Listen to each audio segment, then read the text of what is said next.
inviting us into your homes tonight. This is Polygamy, What Love Is This? And my name is Doris Hanson. I'm your host. Warren Jeff says girls are as precious gems. Are they really treated as precious gems or as commodity to be bartered off? They are precious gems because they want to keep the girls around so they can be married. But they're not treated that way after they're married? No, they're like cows, I guess. Yeah. So what part did you play? Did you help every one of the brothers and sisters leave and your mother? How did you do that? Well, the older four left before I did. They left on their own. After I left, you know, I got the call from Mom that she wanted out. I went through a long process getting my mother out. We had my dad put a restraining order on me. At the time, I didn't know what a restraining order was. So I went out there, you know, to see Hillary, to see Mother, just out of the blue, went out and got arrested for trespassing. Went and saw a judge, and I explained everything, and he dropped it, of course. Good. But it was a process to get Mom out. I had a man help me legally get a restraining order against Dad so that Dad couldn't see Mom and the children. So one night we got it all prepared, and we helped Mom escape that night. Mm-hmm. And wow. Was that scary that night when you got out of there? It was tense. it was terrifying. It was. We didn't know if James was, my ex was going to show up, because before the first time when I left, he had tracked me on my phone, so he was able to find me. And this time I left my phone and turned it off, and then he couldn't find me. Yeah. Then I got the restraining orders against him, and I was gone, and it was just so relieved to just be out of there. You know, people will say to me, "You must have been terribly brave. You were so brave to get out." And I'd say, "I wasn't brave. I was desperate." You know, you do things that you might think is bravery, but when you're desperate. You were hungry for freedom. I was scared to death. I don't know that I was brave at all. We've got some calls here. Okay, Sydney is calling. Hello, Sydney. Hello, and thank you for taking my call. I have a question. How do mothers and fathers allow their children and, you know, daughters to marry a man who already has quite a few wives? I just don't understand that. How do the parents? I'm explaining your question to her. How do the parents allow their children to marry a polygamous man? She doesn't quite understand how that can happen. It's a revelation from God that your daughter is given to the prophet, given to marriage. That's what they're taught. And, is it true that some believe that a man can call their wife up to heaven if they feel like it, once they die? Were you taught that your husband called you out of the grave and to heaven, and if he didn't call you, you didn't make it? Yeah, we learned about that, and that if a woman stays obedient and submissive to her husband all her life, then when she dies, then he can call her out of the grave to come up to the celestial kingdom. Huh. Of course, that's not biblical. That certainly isn't anything the Bible teaches. That's a revelation that really wasn't from God. That isn't true. Yeah. Jesus is the resurrection. That's what I kind of figured. I don't remember reading in the Bible it said that, but... No, it doesn't. So, was it really hard for you to get out of that? I mean, how did that come about? Well, when you have your first 6 children leave, and then you get your other children taken away, and you get threatened and told that you're going to go to hell, and if you don't be obedient and do the things you're asked to do by your husband, then you want to stay there and be faithful and true. But after all that happens, you want to get out of there. You're scared, and you want to live a different life to be able to think and do things for yourself. Okay. Thanks so much for answering my questions. Thank you, Sydney, for calling. No problem. Bye. Bye.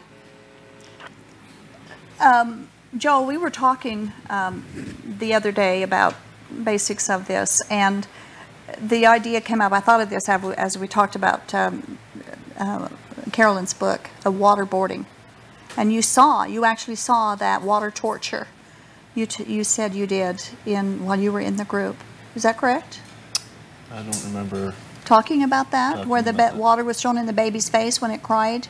Yes, when I was out to Colorado City living out there, I've heard, and mother has experienced it, where when the child is crying, you know, some of the fathers out there are really abusive, and they'll hold the child's face under water to make them stop crying. Mm-hmm. You know, and that's wrong. And you've seen it happen. I've seen it happen. And you've seen it happen. You can't do anything about it. And did they do that to your children? Yeah, my ex did it to most of my children, or blowing their face, or yeah, that was wrong. Mm-hmm. And then I couldn't do anything about it. You can't do anything. You're just helpless as you watch them do it.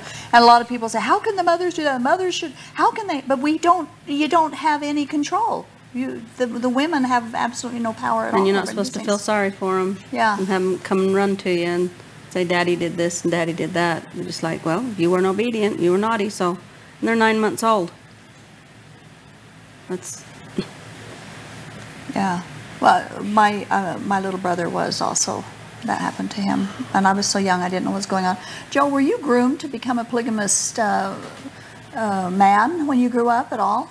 Or did that never happen? No, that never really happened. I mean, I was too young, you know, to be prepared to be an elder. You know, I left at 17, so I wasn't close. Mm-hmm. That's good. That was good. And Georgina, the hair is sacred in God's sight. That's what Warren Jeff said. And yet, most of the women that leave the FLDS, particularly the FLDS, has this long hair thing with the women. Did you have long hair? And how long did it down to hair? How long did it take you to get to the beauty salon? And 3 weeks.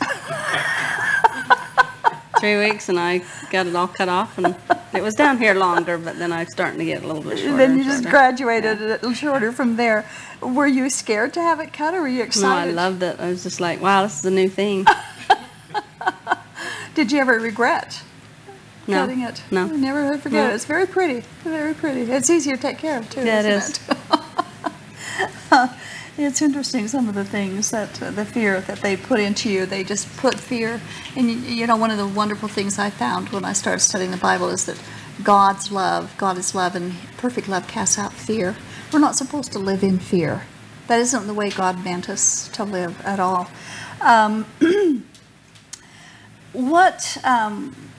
You talked about the incident where the dogs were all shot, where Warren Jeff says no more dogs in the community. So you rounded up all the dogs and took him, or they did, and took him out somewhere and shot him, killed them all. Now for a dog lover, this is a heartbreak. Did that affect the community very badly with those, especially the dog owners? And did there seem to be any compassion with the men that were doing this? There was a lot of men that didn't want to do that. You know, that, like you said, they were dog lovers. They were part of their family. Yeah. But at the same time, we're taught that to not question why. When the prophet speaks, you move. And it was sad to see all the dogs out there in a pile. Did you have a dog? I didn't at the time. How did it affect you? Just seeing my friends, you know, sad and down all the time because they lost a pet, you know, a friend. Mm-hmm. Yeah. Yeah. So are there any dogs in the community now? Have they ever been allowed back? Not through, not on Warren Jeff's side. We have apostates that live out there that have dogs, so. Apostates that have dogs. Isn't that something? What part in your life in the group, in your home, did the Bible have? Did it have any part in your growing up, in your learning at all? When I was growing up, I don't remember, very, very little of the Bible was, you know, taught into our lives. We studied the Book of Mormon. Did you? I understand that some of the writings of Warren Jeffs and some of his tapes became almost your scriptures too.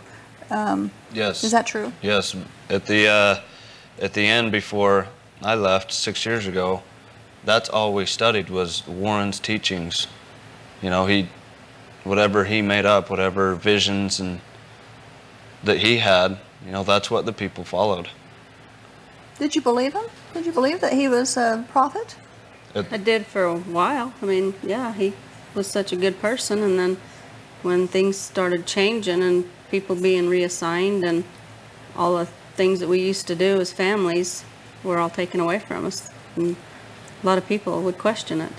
I did. I just felt like it wasn't right. Yeah. We didn't study the Bible very much. If we wanted to read it on our own, we could. But most of it was the Book of Mormon and the teachings of Warren.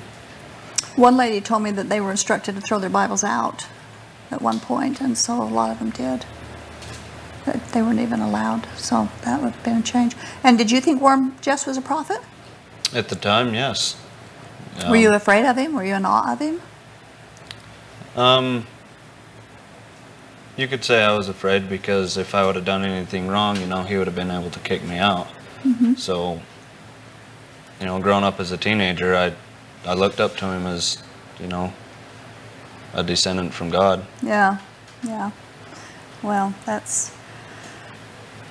there's only one mediator between God and man, and that's Jesus. It's not Warren Jeffs. It's not the prophet of any church or any leader. It's only Jesus Christ. We have an off-the-air question. It says, when they left, did they join the LDS church? No. Nope. Okay, that's your answer. Was there much child abuse, whether it was sexual or physical or other incidents? That's the main reason why I left, was because of the abuse from my dad. Physically. You know, it wasn't a slap or a spank. For me, it was kicked around the yard. It was push brooms broken over my back. And sometimes it's hard to talk about. It is. I understand. I was abused as well, from both my mother and my father. And there's nothing you could do about it. Did you know about all of the... Yeah, but you just can't do anything about it. Did you ever secretly go in and hug them and Yeah, try to make them they'd feel always better? come to me later, and I'd just say, well, I guess you weren't sweet enough, so that's why you got beat. But I'm here for you. So when you hear somebody say, keep sweet now, what do you think? Do you kind of cringe a little bit? It makes me chuckle. Yeah, okay, whatever. You had a sister, Sabrina, in the film that she finally got out of the group, but she was unable to bring her children. And in fact, Sabrina is with us tonight. For our viewers, did she ever get her children out? She has not. We're in the process of trying to get them out, but at the same time, she doesn't want to Take him away. have enemies with the husband. Right. You know? He's a good father. It's wise to keep peace. If he's a good father and there's not abuse going on, that's good. And unusually, she is able to go see them, right? Yes. She's able to visit them, and that helps with the heartbreak as they Yes. work through that. So that's good to hear. Okay, we got a call coming in from Larry in Salt Lake City. Hello, Larry. How are you doing? Very good, thank you. And then I'd like to ask, after Joan and his mom left the group, did they at all, any time, feel in fear for their lives, like they had to kind of look over their shoulder for a while after they left, like maybe they might be hunted down or something? Okay, we've only got a few, probably 30 seconds to answer the question. So, were you afraid of your lives after you left? No, I was for about a year. I was only 17 at the time when I left, and I had a year before I turned 18. So I looked over my shoulder almost every single day. But when I turned 18, you weren't afraid anymore. I wasn't afraid. Were you afraid? Were you afraid of blood atonement or anything like that? No, once I got that protective order, I felt like he can't do anything about it. Yeah. And the judge told him, he says, well, we got Warren and we'll get you if you try to harm your family. That's good. So. And thank you for coming. We appreciate your being here. There's never enough time when we've got stories like yours to deal with, but we're glad you came, and thanks so much for sharing. Welcome. Thank you. Good night. Are you pro Jeff's beliefs? No, not even close. Neither am I. The show is to bring out what's going on in polygamy groups, and mainly the polygamy groups believe and teach their members that God has commanded polygamy, and if you don't live it, you will not go to heaven. And we're here to prove biblically and otherwise that that is not true. That polygamists do not have to live polygamy in order to please God. Does that answer your question? Patrick? Yes. Yeah, I'm a bishop's son in the LDS Church, and I'm pretty open now, and I'm not active anymore, so I've watched your show a little bit, and I've just kind of been confused because I haven't watched it enough. I hope you understand. Certainly, and we have all of our shows online. If you want to go on our website, you can watch all of our shows and get a good grip on what we deal with. And we do suggest that you continue to investigate. That's a good deal. Good thing you're doing. Thank you, Patrick. Okay, I thought he was gone. Line 2. This is Daniel from Colorado City again. Let's see if we can get him. Hello, Daniel. Yeah. Yes, you're on the air. Turn off your television, please. The volume on your TV. It's already off. Okay, you're on the air. What's your question? Well, I was actually calling in to correct the guy that you have on your show about the school. How he said that he went out to Colorado City and he saw 7-foot weeds growing in the school. I remember going to that school about 10 years ago. That's the school I went to before they built the brand new school. So that school he's talking about is no longer a school. They actually use that for storage. Storage. And the new school is they have to build a whole new school out here because they have so many kids from Colorado City starting to go to school. Because I live right here in the middle of town. Are you part of the group?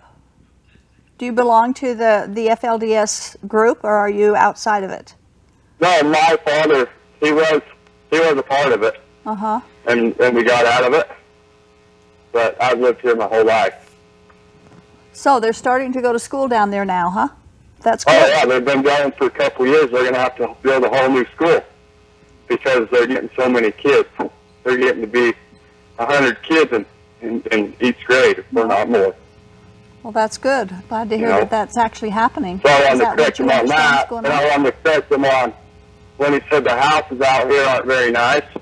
I live in the trailer court, and every Saturday or every night I come home from work, I see people out in their yards doing their damnedest to make sure their yards look the nicest they can.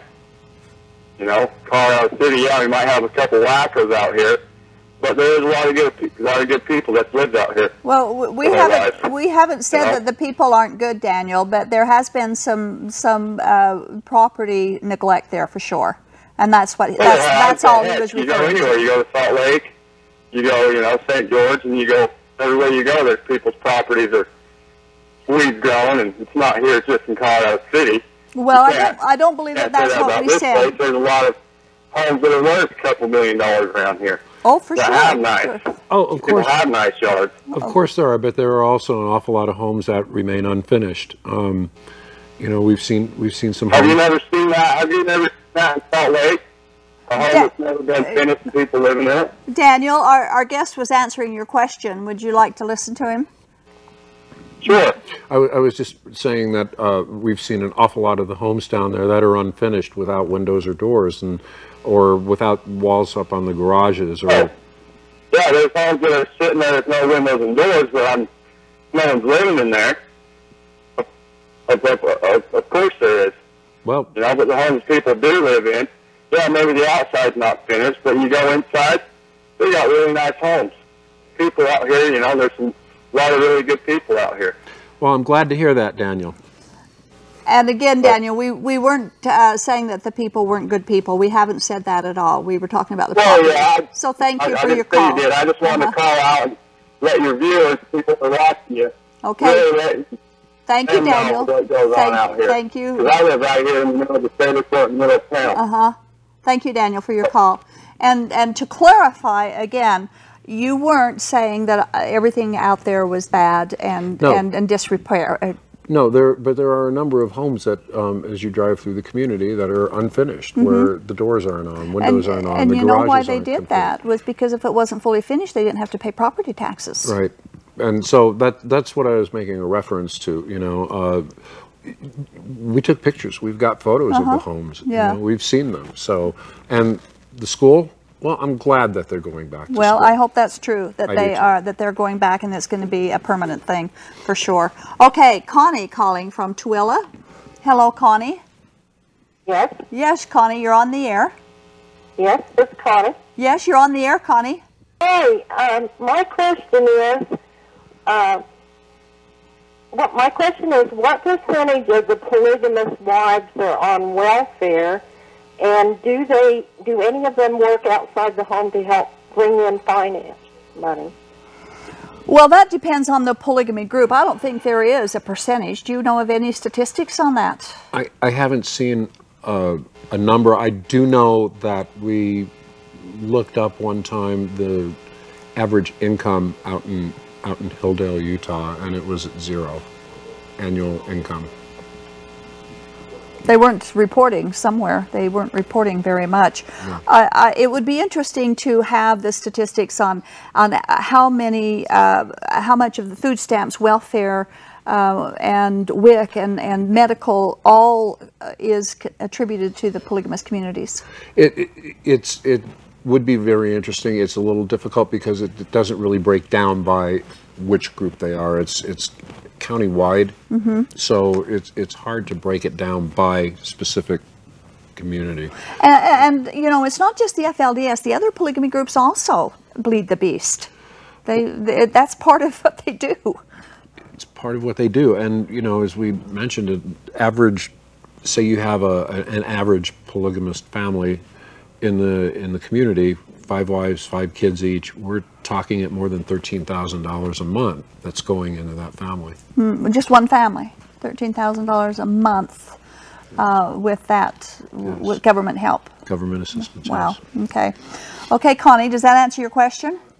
My other part of my question was, do any of those women in polygamy, are they allowed to work outside the home? Yes, they do. They definitely do that. I don't think there's as many in the FLDS that work outside the home as there are in other polygamy groups that do, but definitely they do. They have to. They have to. In fact, some of the groups, the woman is required to support her family. She has to work outside the home. And in particularly down in the Short Creek area, a lot of the women that do work outside work within the church businesses. And one of the reasons that the businesses are so profitable is because they're not paid in money, they're paid in script. Exactly. So there's no money changing hands for the effort or the work that they're doing. It's instead they're given a script that they can cash in for goods. And that's what happens in the Kingston group as well. They don't get a paycheck, and they pay low wages too. So. Yes. So that's another reason. So Connie, I hope that answered your question. Okay, it does, and thank you ever so much. You're welcome, thank you. We had a call on line 1, but it looks like that they decided they didn't want to stay on the line. There's a lot of talking about polygamy becoming legal. We've talked about most of the show tonight. All over the world, societies seem to be moving away from polygamy and its inherent evils. Why is Utah moving in the opposite direction? You know, that's a great question, and it's inherent in the culture of withholding rights, with being repressive. That is not a progressive act. That is not moving forward. Anytime that you start taking an individual's civil rights, their human rights, their dignity, their freedoms away from them, you start moving backwards. And that's what's happening. You know, it retards progress when you do that. It moves everything backwards. And that's what the whole situation is. We're looking at rights that are being rescinded. We're looking at abuses. We're looking at terrible situations of mental anguish and emotional anguish. that's moving it backwards. And it's hurting, and I feel really bad for the women who are out, like sister wives and the daughters and those who are working so hard to bring polygamy to the forefront and to decriminalize or legalize it, and yet they're hurting themselves because it's the women's rights and the children's rights that are being trampled on and will be trampled on, much like Afghanistan if it continues. Exactly. It's the same thing, you know, and that's the shame of it, is that there's no broadness to it, there's no depth, there's no education. As we were talking earlier, there's no context of what the outside world can be. You know, they're raised from cradle to grave in that environment. They know no different. They know no different, that's true. Well, it looks like that we need to wind down the show. Thank you so much for coming. I appreciate you. And thank you very much for having me. It's been a pleasure. It's been great to have you here as well. You know, the purpose of our program is to bring biblical truths to polygamists, and we do want polygamists to know that they do not have to do what they're doing to please God or to earn their ticket into eternal glory. And the Mormon polygamy is based on Joseph Smith's claim that he received a revelation from God to reinstate Old Testament biblical polygamy, and that polygamy was required for eternal life. Sister wives and the other pro-polygamist activists, they say they do this because their religion expects it, but no one ever gives us a chapter and a verse where God actually commanded or condones polygamy, and so we continue to challenge you. Where did God command it? Joseph Smith said God commanded it to Abraham. Where? And we also challenge our Mormon viewers who insist that D&C 132 is not the revelation for polygamy, but is the eternal marriage revelation instead. If Joseph Smith were alive today, he'd be the first one to rebuke you for saying that. But if section 132 is not the revelation for polygamy, then where is Joseph Smith's revelation for polygamy located? If section 132 is not it, where is it? He wrote it down. He said he wrote it down. Where did he record it? Is it hidden away somewhere? The good news for Mormons, as well as for Mormon fundamentalists, is that Jesus did all the works that God requires. He did it by living a sinless life and then died on the cross for our sinful lives. Polygamy is not accepted, nor is it acceptable place, taking the place for what Jesus has done for you. Polygamy is not your Savior. You're free to choose to leave polygamy and go to the true and only Savior, Jesus Christ. We hope you'll do it. Good night.